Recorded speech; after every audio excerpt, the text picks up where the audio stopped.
Good day mga ka-sports natin dyan. Battle for bronze nga tayo. Creamline Cool Smashers kontra sa Signal HD Spikers. Unang set pa lamang ng kanilang salpukan ay mainit na ang dalawang team na ito. Matapos ngang matalo ang nasabi natin Creamline Cool Smashers ng Signal noon, eto mukhang babawian agad sila ng CCS. Creamline Cool Smashers mainit nga matapos makaisang puntos agad itong si Pangs Panaga.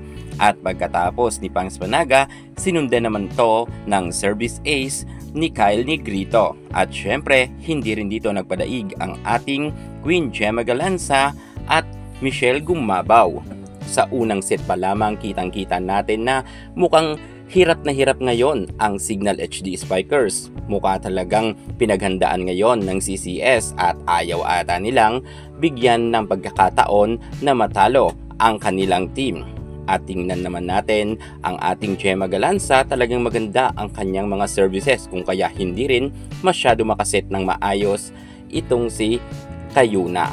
At sa unang set pa lamang ng kanilang bakbakan, 5 puntos agad ang scores ng Creamline sa set 1 at 1 puntos pa lang ang Signal.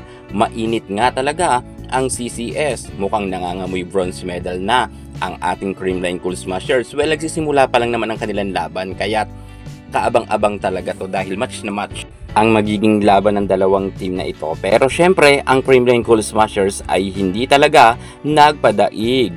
10 puntos nga ang kalamangan ng Creamline Cool Smashers kontra sa Signal HD Spikers. Mukhang nawalan nga ngayon ng power itong si Erica Santos. Anong nangyari ngayon sa Signal HD Spikers? Bakit ganito ang kanilang scores? Mukhang hirap na hirap nga sila sa opensa at depensa. Samantalang ang Creamline Cool Smashers ay todo kayod nga.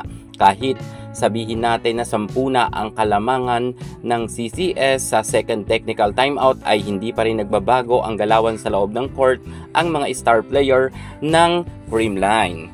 Kitang-kita natin na mukhang ayaw talaga ng Creamline Cool Smashers bigyan pa ng pag-asa ang Signal, kung kaya sa simula pa lang ng kanilang salpukan sa set 1 ay binabakbakan na nga ito nila Alyssa Valdez, Gemma Galanza, Pangs Panaga, and Michelle Gumabaw. Hirap na hirap talaga ngayon ang Signal maka-score. At nagtuloy-tuloy nga ang magandang ipinapakitang laro ng mga players ng Creamline Cool Smashers, kung saan lahat talaga sila ay pumupuntos. Hindi kagaya nga sa Signal, mukha talagang nangangamote sila pagdating nga dito sa set 1. At maaga-aga ngang tinapos ng Creamline Cool Smashers ang kanilang naging laban. Syempre, naghihiyawan ngayon ang mga CCS fans. Congratulations sa ating Creamline, panalo nga sila sa set 1.